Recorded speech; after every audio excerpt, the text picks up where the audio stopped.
Tidak bisa disangkal saat ini sudah terjadi krisis pangan di berbagai wilayah dunia. Kali ini, masalah kekurangan pangan ini menjadi masalah serius karena dunia dipukul dari dua arah. Pertama dipukul oleh climate change, yang kedua dipukul oleh Rusia. Rusia menggunakan pangan sebagai senjata. Selain perang militer yang terjadi saat ini, juga terjadi perang ekonomi di mana Rusia diberikan sanksi ekonomi serta diembargo. Kemudian perang keuangan dengan cara bayar rubel berbasis emas. Dan sekarang Rusia menggunakan pangan sebagai senjata perang. Memang beda perang melawan negara berdaulat dibanding dengan berperang melawan negara yang belum berdaulat di mana pemimpinnya pada belum memahami geopolitik dunia plus belum menjalankan peran geostrategi negaranya secara mumpuni. Rusia menggunakan food sebagai senjata perang atau lebih dikenal dengan food warfare. Sebuah fakta yang dihadapi saat ini di belahan bumi manapun, harga pangan meningkat naik tajam dalam beberapa bulan ini. Di beberapa negara, kekurangan pangan ini merupakan life threatening atau ancaman nyawa karena memang sudah sangat kekurangan, di mana diperkirakan di dalam beberapa bulan ke depan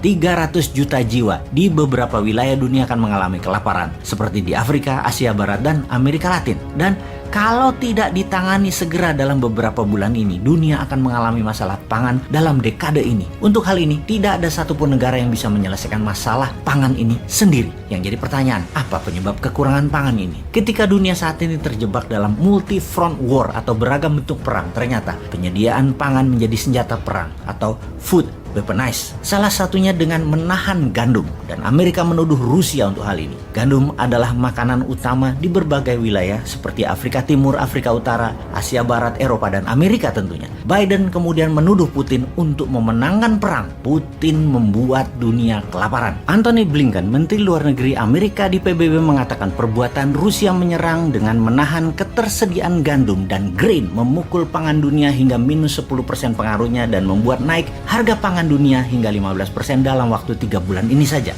Juga akan membuat 300 juta manusia kekurangan pangan di dunia akibat langsung sebagai sandera perang Rusia di Ukraina ini. Setidaknya saat ini 40 juta warga Ukraina sudah kelaparan. Jadi bagaimana sih cara militer Rusia memainkan food supply dunia ini? Salah satunya adalah menahan persediaan pangan di pelabuhan Rusia dan Ukraina. Tinggal Odessa, kota pelabuhan yang belum ditaklukkan. Mariupol sudah berhenti operasi pelabuhannya. Kemudian membom seluruh jalan darat yang terkoneksi dari dan ke Ukraina. Rusia menarget 40 juta warga Ukraina kelaparan, di mana negara tetangga plus NATO terpaksa menyediakan pangan yang saat ini tidak ada stoknya. Ada lebih 28 juta ton gandum dan grain tertahan di pelabuhan Odessa dan Mariupol. Kemudian pabrik serta ladang gandum dan ladang grain terus dibombardir Rusia. Kita semua tahu 28 juta ton ini bisa untuk memberi makan 200 juta manusia dalam setahun di seluruh dunia. Sementara gandum Rusia merupakan penyedia kebutuhan 30% dunia, dan ini juga ditahan tidak dikirimkan ke seluruh dunia. Total penahanan gandum oleh Rusia dan grain oleh Rusia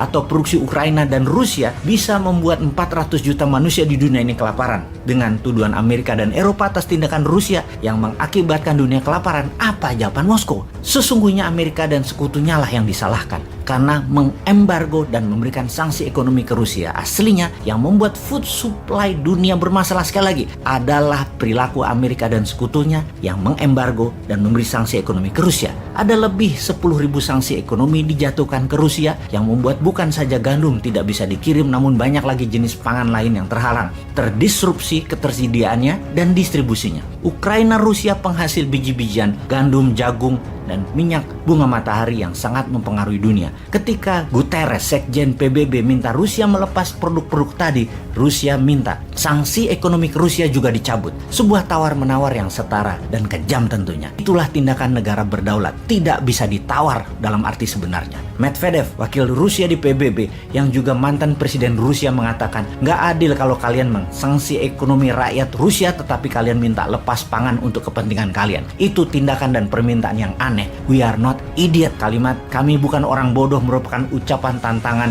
kepada sekutu dan kepada NATO. Semua ini membuat jutaan manusia beresiko maut. Seharusnya food bukanlah senjata untuk membunuh manusia dan bukanlah senjata untuk jadi alat tawar dalam perang. Namun itulah yang terjadi saat ini. Disinilah pemimpin kelas dunia harusnya hadir. menyelamatkan pangan dunia. Karena mungkin kalau pemimpin memahami arti geopolitik dalam perang pangan ini dan kekurangan pangan ini, Indonesia sebagai negara bermatahari 100% dalam setahunnya di wilayahnya, dan juga wilayahnya mengandung air tawar lebih dari 90%, pupuk organik dari tumpahan Gunung Merapi, bisa menjadikan Indonesia kekuatan pangan dunia sebagai the biggest food country.